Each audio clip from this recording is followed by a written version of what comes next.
Ground report. प्रदर्शन करने वाले छात्र अब ट्रैफिक संभालने में जुटे, जाने बांग्लादेश के हालात। बीएसएफ ने पश्चिम बंगाल, त्रिपुरा और मेघालय में पड़ोसी देश बांग्लादेश के साथ लगती अंतर्राष्ट्रीय सीमा पर एक विशेष अभियान के दौरान भारतीय क्षेत्र में घुसपैठ की कोशिश को लेकर 11 बांग्लादेशियों को गिरफ्तार किया है। बांग्लादेश में नई अंतरिम सरकार के गठन के बाद सरकार ने रविवार को कहा कि वह एक संतुलित विदेश नीति बनाए रखेगी।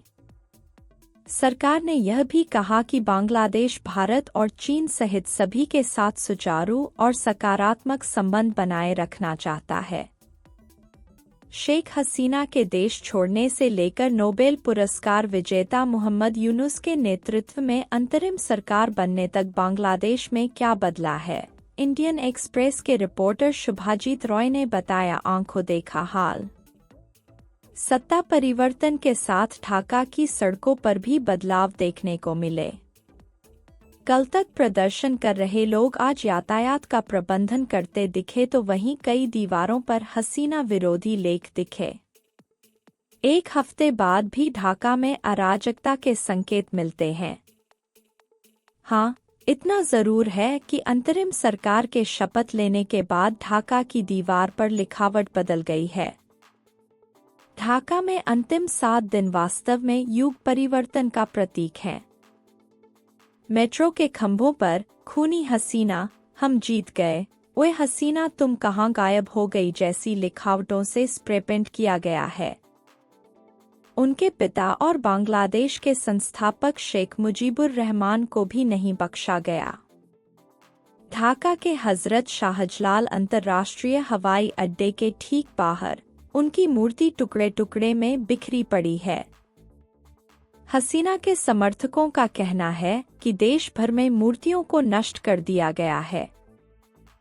बांग्लादेश के लोगों में पुलिस के खिलाफ गुस्सा। ठीक एक हफ्ते पहले तक 19 साल का ओभिक उन छात्रों में शामिल था जो तत्कालीन शेख हसीना सरकार के विरोध में सड़कों पर उतरे थे। आज वह सड़क पर छात्र स्वयंसेवक के रूप में ढाका विश्वविद्यालय परिसर के बगल में व्यस्त शाहबाग क्षेत्र में ट्रैफिक की निगरानी कर रहा है। दरअसल सरकार का साथ देने और प्रदर्शनकारियों पर गोली चलाने के कारण लोगों में पुलिस के खिलाफ गुस्सा है, जिस कारण कई जगह प्रदर्शनकारियों द्वारा पुलिस पर भी हमले की खबरें सामने आई। सरकार से छुटकारा मिलने के बाद अब जिम्मेदारी उठाने की बारी। ओभिक ने इंडियन एक्सप्रेस से बातचीत के दौरान कहा, सरकार से तो छुटकारा मिल गया, अब जिम्मेदारी उठानी होगी। मेरे पैर में चोट लगी है, लेकिन लोगों की सेवा करना हमारी जिम्मेदारी है, आर्किटेक्चर के छात्र का कहना है। जब वह धरना प्रदर्शन कर रहे थे तो लाठीचार्ज और आंसू गैस के कारण उनके दाहिने हाथ में फ्रैक्चर हो गया था। एयरपोर्ट पर काम करने वाले एक अधिकारी ने इंडियन एक्सप्रेस से बातचीत के दौरान कहा, वह अपने कामों को सही ठहराने के लिए हर मौके पर अपने पिता का नाम लेती थी, इसलिए उनके खिलाफ दबा हुआ गुस्सा था, जिसकी वजह से भीड़ ने शेख मुजीब की मूर्ति तोड़ने जैसी हरकतें की। शेख हसीना की हरकतों से लोग नाराज। वहीं ढाका यूनिवर्सिटी के एक प्रोफेसर का कहना है कि छात्रों के आंदोलन का इस्तेमाल कुछ कट्टरपंथी ताकतों ने ऐसे कृत्यों को अंजाम देने के लिए किया था। अरसुदा नाम के एक छात्र कहते हैं, हम बंगबंधु का भी सम्मान करते हैं, लेकिन शेख हसीना की हरकतों से लोग नाराज हो गए और यह उस गुस्से का ही रिएक्शन था।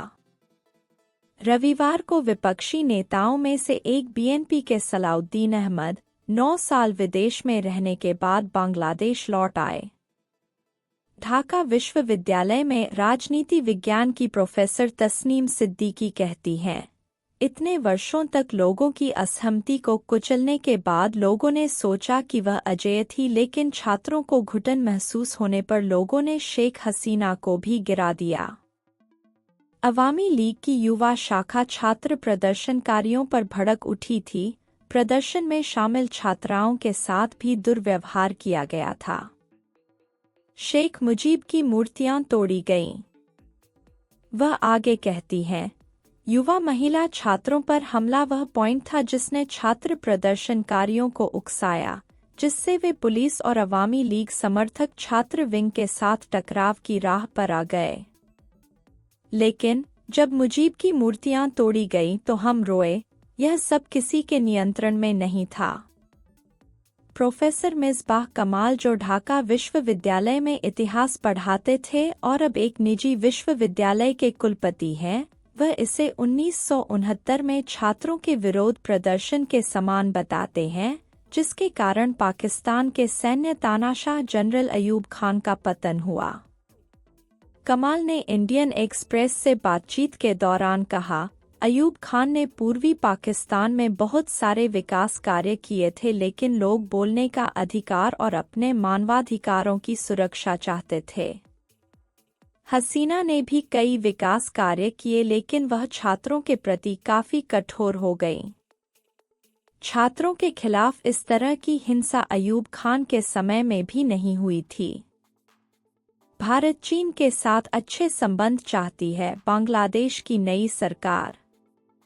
वहीं दूसरी ओर अंतरिम सरकार के विदेश मामलों के सलाहकार मोहम्मद तौहीद हुसैन ने विदेश मंत्रालय में अपनी पहली प्रेस वार्ता के दौरान कहा, हमारी नीति अपने राष्ट्रीय हितों की रक्षा करते हुए सभी देशों के साथ अच्छे संबंध बनाए रखने की है। हुसैन ने कहा कि यह मानना निरर्थक है कि यह अंतरिम सरकार केवल किसी विशेष दिशा पर ही केंद्रित है। हुसैन ने कहा, हम भारत और चीन सहित सभी के साथ सुचारू और सकारात्मक संबंध बनाए रखना चाहते हैं। जब अंतरिम सरकार के भारत के प्रति दृष्टिकोण के बारे में पूछा गया तो हुसैन ने कहा कि दोनों देशों के बीच मजबूत और गहरे संबंध है। हुसैन ने आगे कहा, यह महत्वपूर्ण है कि लोग समझे कि भारत बांग्लादेश का अच्छा दोस्त है। हम चाहते हैं कि हम ढाका दिल्ली संबंध को उस दिशा में आगे बढ़ाएं। उन्होंने कहा कि अंतरिम सरकार चाहेगी कि भारत इस संदर्भ में हमारे साथ सहयोग करे।